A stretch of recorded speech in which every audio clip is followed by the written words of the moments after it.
हा कार्यक्रम जॉयस मायर मिनिस्ट्रीच्या भागीदारांमुळे आणि मित्रपरिवारांमुळे शक्य झाला आहे. देव तुम्हाला अशी उत्तरं देण्याचा प्रयत्न करतो जी तुम्हाला संकटांपासून दूर ठेवतील, पण देव त्याचं मन बदलत नाही. देव पुढच्या वेळेला सोपं उत्तर देईल या आशेनं त्याच्याकडे दुर्लक्ष करून काही भलं होणार नाही, कारण तो तसं करणार.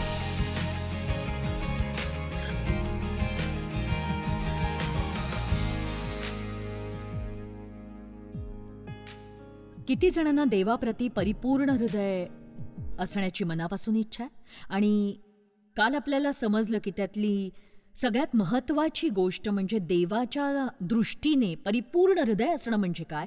तर असा कोणी जो आपल्या संपूर्ण मनाने, हृदयाने आणि सामर्थ्याने प्रेम करतो देवावर, म्हणजे संपूर्णतः प्रेम करतो, प्रीती करतो देवावर, अंशतः नाही तर पूर्णतः, जो देवाशी वचनबद्ध असतो. तुमच्याकडे जे आहे, तुम्ही जे आहात, ते सगळं देवाच्या मालकीचं आहे आणि त्यावर त्याचा हक्क आहे, त्याच्या मालकीचं आहे ते. आणि येशू म्हणतो, मला वाटतं योहान 14 मध्ये, की जर तुमची माझ्यावर प्रीती असेल तर तुम्ही माझी आज्ञा पाळाल. बघा, तुम्ही दोन वेगळ्या प्रकारांनी हे ऐकू शकता. तुम्ही ते असं ऐकू शकता की जर तुमची माझ्यावर प्रीती असेल तर तुम्ही माझ्या आज्ञा पाळाल. पण मला वाटतं हे वचन जास्त असं आहे की जर तुमचं माझ्यावर खरोखर प्रेम असेल तर आज्ञा पालन हे तुमच्या प्रीतीचं फळ असेल. तो अशा गोष्टींचा गुच्छ नसेल जो तुम्हाला वाटतं तुम्ही करायलाच हवा किंवा तुम्ही त्यासाठी लढत बसाल. तुम्हाला कळेल की तुम्ही जे करावं असं त्याला वाटतं तेच करावं, कारण तुमचं त्याच्यावर प्रेम आहे म्हणून.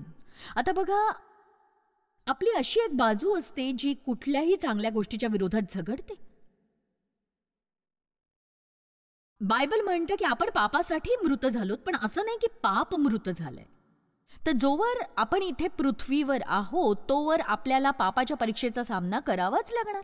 आणि बघा, देहाला बऱ्याचदा पापी गोष्टी कराव्याशा वाटतात, पण आत्म्याला त्या पापी गोष्टी करण्याची इच्छा नसते.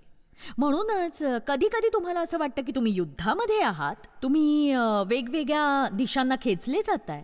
तर फारच सोपं आहे, तुम्ही तुमच्या आत्म्याला देववचनाचं पोषण दिलं तर ते वेगवेगळ्या रूपांमध्ये येतं. आणि ज्या वेळेपासून तुम्ही इथे आलात आणि तुम्ही वचनात भिजून गेला आहात, संगीत हे वचनानं भरलंय. कुणीही येतं आणि तुमच्याशी काहीतरी बोलतं ते वचनाने भरलेलं असं असतं.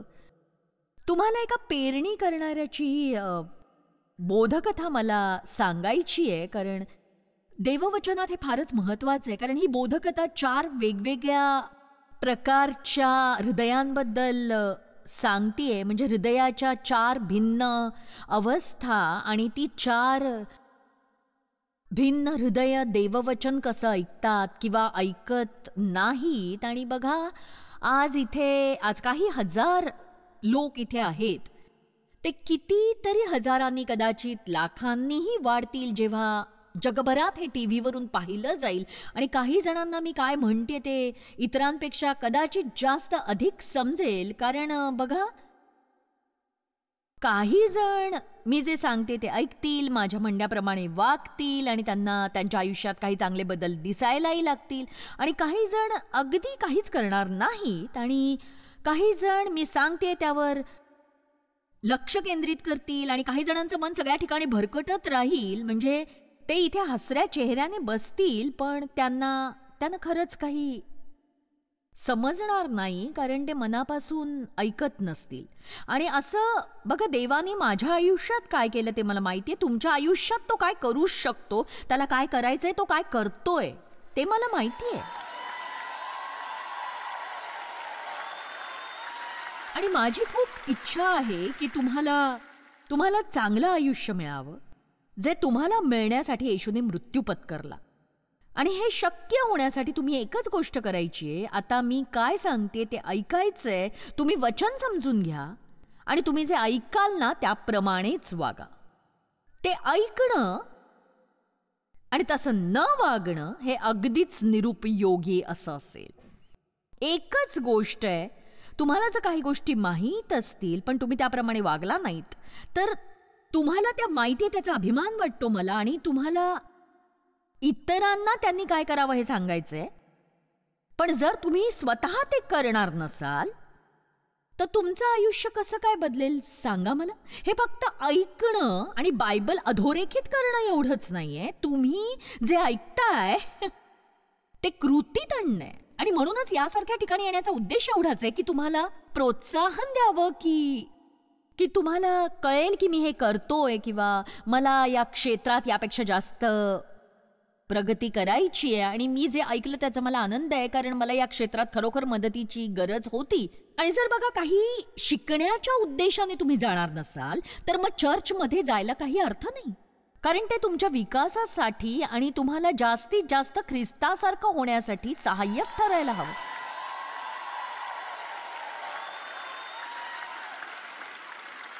म्हणजे बघा काही जण असं म्हणतात की हो मी दर रविवारी चर्चला जातो. ठीक आहे, तुमच्यासाठी छानच आहे.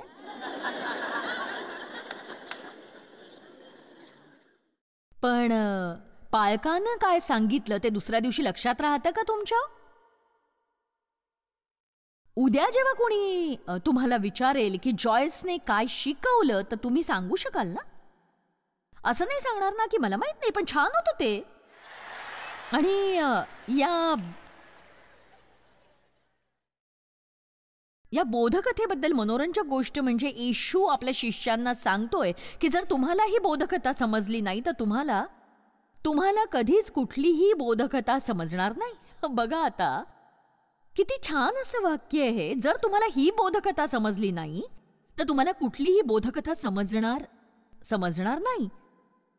पुन्हा तो त्यांना म्हणाला, मार्क अध्याय 4 वचन 24, तुम्ही जे काही ऐकता त्याविषयी सावध रहा. ज्या मापाने तुम्ही मापून द्याल त्याच मापाने तुम्हाला मापून देण्यात येईल, किंबहुना तुम्हाला जास्तही देण्यात येईल. मी पुन्हा सांगते, ज्या मापाने तुम्ही मापून द्याल त्याच मापाने तुम्हास मापून देण्यात येईल, किंबहुना तुम्हाला जास्तही देण्यात येईल. किंबहुना तुम्हाला जास्तही देण्यात येईल. मी माझं काम करतेय, पण आता तुम्ही जर तुमचं काम केलं नाहीत तर तुम्ही बघा तुमचा इथला वेळ छानच जाईल, पण मला वाटतं छान वेळेपेक्षा अधिक काही तुम्हाला मिळावं. तुम्ही या वेळेत केलेल्या गुंतवणुकीचा तुम्हाला पश्चाताप होऊ नये असं मला वाटतं. आणि मला वाटतं आजपासून वर्षभराने तुमच्या लक्षात राहावं की कोणत्या तरी एका गोष्टीने माझं आयुष्य बदललं. आणि मागच्या वर्षी मी जॉयसच्या सभेला गेले तेव्हा हे झालं होतं. मला एक गोष्ट सांगितली होती, एका महिलेने स्वतः मला ही गोष्ट सांगितली आणि मला वाटतं ही छान गोष्ट आहे, मी ती सांगण्यासाठी वेळ काढणार आहे. ती काही वर्षापूर्वी माझ्या एका सभेला आली आणि त्या परिषदेत आम्ही जेवण द्यायचो म्हणून लोक गोल टेबलभोवती असे बसले होते. एका टेबलवर 8-10 असे लोक. तर ही महिला आली आणि तिचा छळ झाला होता, तिच्या आयुष्यात सगळ्या समस्या होत्या आणि ती परिषद संपल्यावर माझ्याकडे आली आणि म्हणाली की या आठवड्याच्या शेवटी माझ्या असं लक्षात आलं की मला माझ्या कोणत्याही समस्येवर मात का करता आली नाही. आणि ती म्हणाली की मी तुमची शिकवण ऐकली आणि मला वाटतं हे खरंच खूप महत्त्वाचं असं काही ती बोलली. ती म्हणाली की माझ्या लक्षात आलं की जवळपास प्रत्येक महिलेला अशाच प्रकारच्या समस्या होत्या आणि सगळ्यांनी त्याच्यावर मात करून त्यातून बाहेर पडल्या, पण मीच बाहेर पडले नव्हते. आणि ती म्हणाली मी त्यांचं बोलणं ऐकलं आणि त्या म्हणत होत्या की देवाने त्यांना काही गोष्टी करायला सांगितल्या, काही गोष्टी देवाने त्यांच्यासमोर प्रकट केल्या आणि त्यांनी तसं केलं, मग हे बदललं. ती म्हणाली तुला माहिती आहे देवाने त्यांना सांगितलेली प्रत्येक गोष्ट मलाही सांगितली होती आणि फरक इतकाच होता, त्यांनी ते केलं आणि मी केलंच नाही.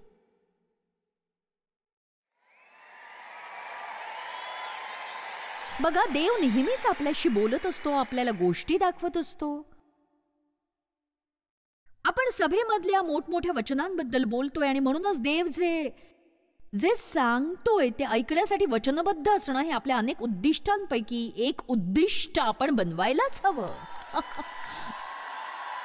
चला, देव तुम्हाला अशी उत्तरं देऊ पाहतो जी तुम्हाला संकटांपासून दूर ठेवतील पण देवाचं मन बदलत नसतं. देव पुढच्या वेळेला सोपं उत्तर दिली या आशेने त्याच्याकडे दुर्लक्ष करून काहीच भलं होणार नाहीये, कारण तो तसं करणार नाहीये. आणि मला माहितीये, मला हे चांगलंच माहितीये की देव हा पक्षपाती देव नाही आणि वचन सगळ्यांसाठीच काम करतं. मग कोणीही असो, जो कोणी माणूस हे वचन शिकेल आणि वचनाचा अभ्यास करेल आणि वचन आत्मसात करेल, तर ती फक्त माहिती नसेल, तर ते एक ज्ञान असेल. अहो, आणि वचन जसं सांगेल तसं तुम्ही वागा, पुन्हा पुन्हा वागत राहा. वचन काम करतंय की नाही ते बघायला एकदाच नाही. फक्त एकदाच एखादी चूक केल्याने तुमच्या अख्ख्या आयुष्याचा विचका होतो असं होत नाही. त्यामुळे एकदाच एखादी गोष्ट योग्य केल्याने ते सुरळीत सुद्धा होत नसतं. तुम्ही वचनाशी वचनबद्ध होता. देव जे सांगतोय ते वारंवार वारंवार करता. कोणीही हे सगळं करून नंतर येऊन मला असं नाही सांगू शकत देवाने तुमचं आयुष्य बदललं नाही. तर ही तुमची जबाबदारी आहे, कारण तुमचा विजय हा त्यांच्यावर अवलंबून नाही जे हे वचन तुमच्यापर्यंत पोहोचवण्यासाठी मेहनत आणि अभ्यास करतात. तर तुम्ही जे ऐकता ते तुम्ही आचरणात आणता की नाही यावर ते अवलंबून असतं. आमीन. ठीक आहे. तर पेरणी करणाऱ्याची बोधकथा, मार्क अध्याय 4 वचन 1 ते 9.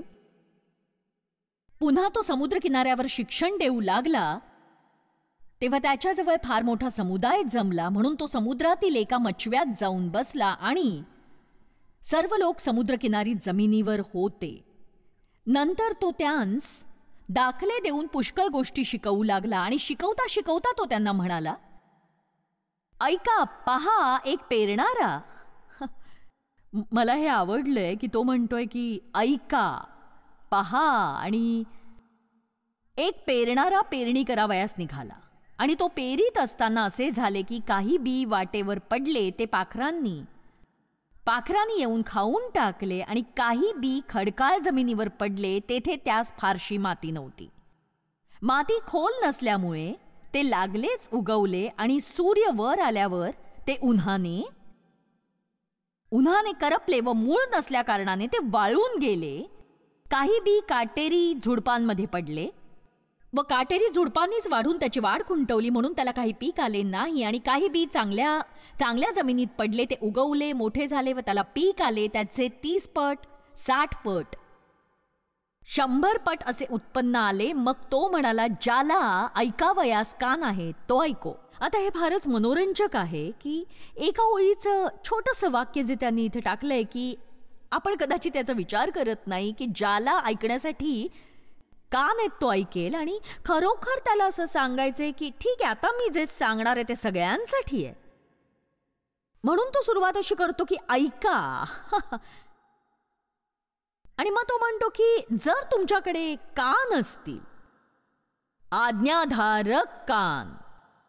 एका ठिकाणी बायबल सुनता झालेल्या कानांबद्दलही बोलतं. आणि बघा, मी एकच गोष्ट सांगते, पण वेगवेगळे लोक त्यांच्या मनस्थितीनुसार ते वेगवेगळं ऐकतात, आणि काही जण तर ते अजिबात ऐकतच नाहीत. ते त्यांना आवडलेलं नसल्याने त्यावर काही करण्याची संधी मिळण्यापूर्वीच ते बाहेर टाकून देतील. आणि बघा, आपल्या सुपरमार्केटच्या आणि यंत्राचा वापर करून शेती करण्याच्या जमान्यात आपण या बोधकथेशी लगेचच स्वतःला जोडू शकत नाही, कारण येशूने इथे जी उदाहरणं दिली आहेत ती तो ज्या काळात राहायचा त्याच्याशी सुसंगत अशी आहेत. आणि ही बोधकथा येशूच्या काळातील शेतकरी समुदायावरून घेतली आहे, पण त्याचे वंशज हा प्रसंग लगेचच ओळखतील आणि यातून येशूला जो संदेश द्यायचा आहे तो लगेच कळेल. तर खूप श्रीमंत लोक सोडले तर सगळेजण शेतीतूनच तेव्हा आपला उदरनिर्वाह करायचे. आणि बघा, माझ्या आजीची बाग होती आणि मी बऱ्याचदा त्या बागेत असायचे. मला शेतीतलं थोडंफार कळतं. आता बघा, मी शेतकरी नाहीये, पण मला थोडंफार कळतं. आणि काही जणांनी बाग बनवली असेल की भाज्या नसल्या तरी किमान फुलं तर असतातच असतात. तर जोवर बीज आपण पेरत नाही तोवर आपल्याला फळ मिळतच नाही, फुलही मिळत नाही. आमेन. जोवर ही पृथ्वी आहे तोवर बीज पेरणी आणि कापणीच्या वेळा असतील. तुम्ही बीज पेरल्यानंतर नेहमीच थोडा काळ जाईल आणि मग कालांतराने कापणी येईल. बघा, पेरणी करणारा जो पवित्र आत्मा आहे, जो आत्ता माझ्या मुखाचा उपयोग करतोय, पण तो पवित्र आत्मा आहे जो देववचनाचं बीज तुमच्या आयुष्यामध्ये पेरतोय. आणि जर तुम्हाला हे समजलं आणि तुम्ही ते मनापासून ऐकलत तर खरोखर तुम्ही काहीतरी घट्ट असं पकडून ठेवाल. आणि कदाचित तुम्ही मी सांगते त्यातला प्रत्येक शब्द लक्षात ठेवू शकणार नाही, पण म्हणूनच आम्ही हे सोपं केलंय की तुम्हाला समोरच्या पडद्यावर आम्ही सगळी वचनं दाखवतोय आणि हे सगळं करून आम्ही काही लोकांवर फार मोठे उपकार नाही करत होतो. कारण हल्ली इतकं सगळं सोपं झालंय की तुम्हाला काही करावं लागत नाही. म्हणजे एका संदेशासाठी मला इतका अभ्यास करावा लागायचा, तुम्ही पाहायला हवं होतं ते. आता फक्त कम्प्युटर उघडायचा, आपल्याला हवं ते सांगायचं आणि सहज तुम्हाला हवं ते मिळतं. तुम्ही अमुक तमुक विषयावरचा संदेशही शोधू शकता. म्हणजे मला विचारही करायची गरज नाही. मी दुसऱ्या कुणाची तरी शिकवण डाउनलोड करून मी इथे तुमच्यासमोर ती देऊ शकते.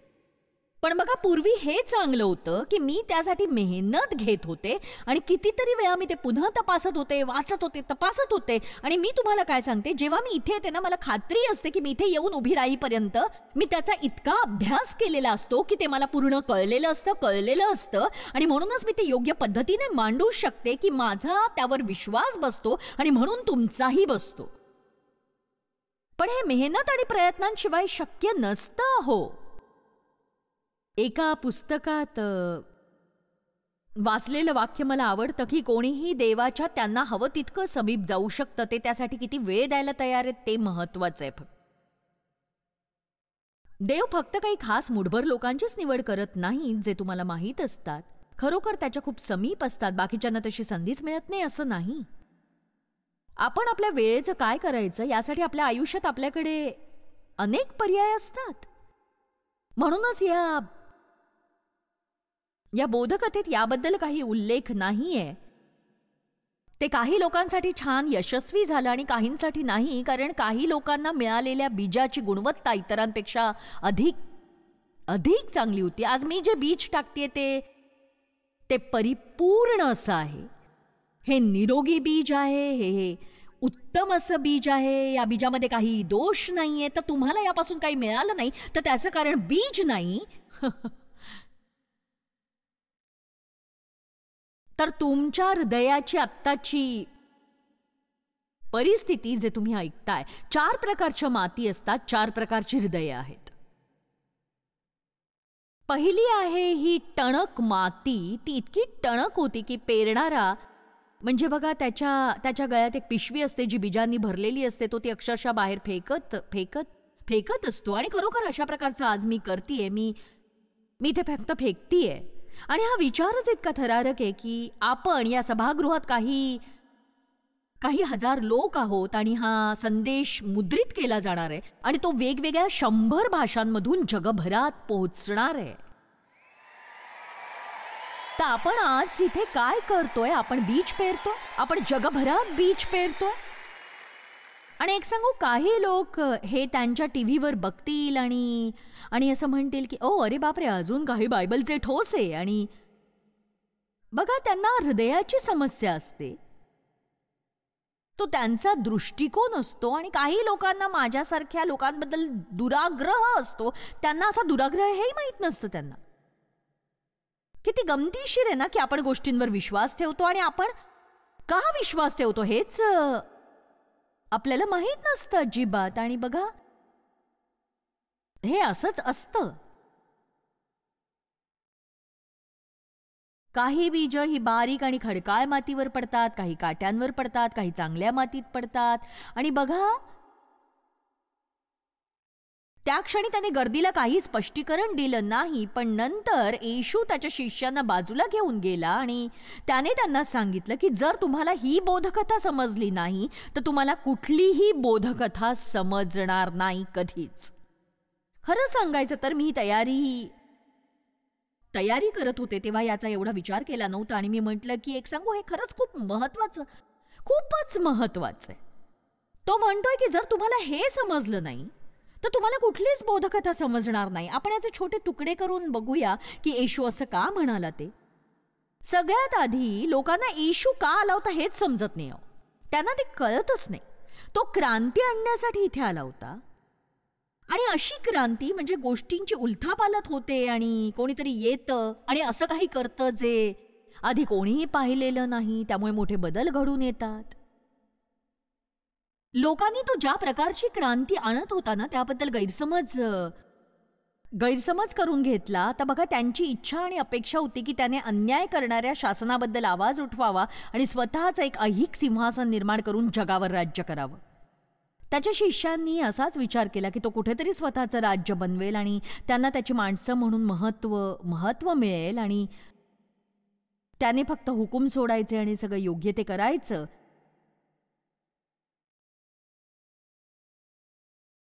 पण त्याने त्याच्या संदेशाच्या म्हणजे त्याच्या सेवा कार्याच्या सुरुवातीपासूनच घोषित केलं, इथं देवाचं राज्य आहे. बघा, तो वेगळ्या प्रकारचं राज्य आणत होता आणि ते असं राज्य होतं ज्यात आपण राहतोय. असं जग ज्यात आपण राहतोय जे अशा प्रकारचं राज्य आहे. आपण येशू ख्रिस्तावर विश्वासणारे आहोत. एका वेगळ्या गुप्त राज्यात राहतोय जे विश्वासणारे असल्याशिवाय कोणीही समजू शकणार नाही.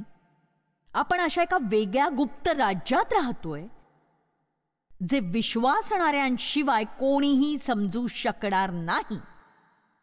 आणि आपल्याला ते मिळतं पण जगाला ते मिळत नाही. आमेन. आपण राहत असलेल्या त्या गुप्त राज्याबद्दल एका दुसऱ्या परिषदेपूर्वी मी संदेशाची एक मालिकाच केली होती पूर्ण. आणि मला त्याला उलटं राज्य म्हणायला आवडेल, कारण ते जगाच्या अगदी विरुद्ध असं राज्य असतं. तुम्हाला अधिक हवं असेल तर तुम्हाला तुमच्याकडे जे ते द्यावं लागतं. तुम्हाला पहिलं यायचं असेल तर शेवटी राहायला तयार राहावं लागतं. जर तुमचा कोणी फायदा घेतला किंवा तुमच्याशी अन्यायाने वागलं तर तुम्ही त्यांचा तिरस्कार न करता तुम्हाला त्यांना क्षमा करावी लागते, माफ करावं लागतं त्यांना. चला, आता तुम्ही याच्यासाठी थोडं उत्साही असायला हवं. एक सांगू का, जे तारलेले नसतात त्यांच्याकडे तिरस्कार करण्याशिवाय आणि सूड घेण्याच्या इच्छेशिवाय, कडवटपणाशिवाय दुसरा पर्याय नसतो आणि ते त्यांचं आयुष्य गिळून टाकतं. पण आपल्याकडे दुसरा पर्याय आहे. देवाने आपल्याला सक्षम केलंय. जे आपल्याशी वाईट वागले त्यांच्याविषयी आपल्या मनात दया असावी यासाठी त्याने आपल्याला सक्षम केलंय. आणि आपण येशूने म्हटलं तसं म्हणू शकतो, पित्या त्यांना क्षमा करते, काय करताय ते त्यांना ठाऊक नाही.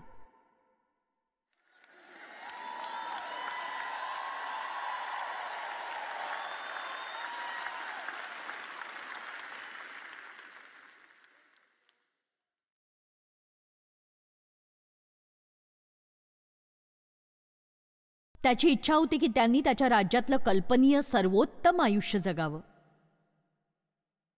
हे परिपूर्ण राज्य, हे गुप्त राज्य एकाच गोष्टीवर आधारित होतं: ऐकणं, समजून घेणं आणि देववचनासारखी कृती करत राहणं.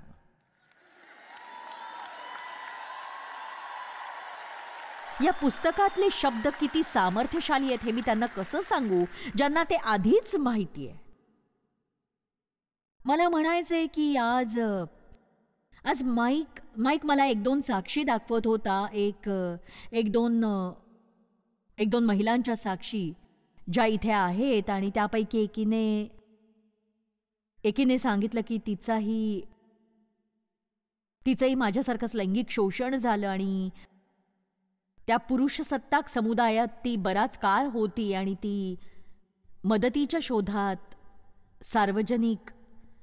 सार्वजनिक वाचनालयात गेली आणि तिथे तिला माझी काही पुस्तकं मिळाली आणि मला वाटतं तिला मनाची युद्धभूमी मिळालं आणि तिचं आयुष्य पूर्णतः पालटलं आणि आता ती स्वतः शिकवण देतेय. आणि बघा, हे माझ्या पुस्तकामुळे झालं नाही, त्याचा काही संबंध नाही. ते देववचन आहे. देववचन हे सामर्थ्यशालीच असतं.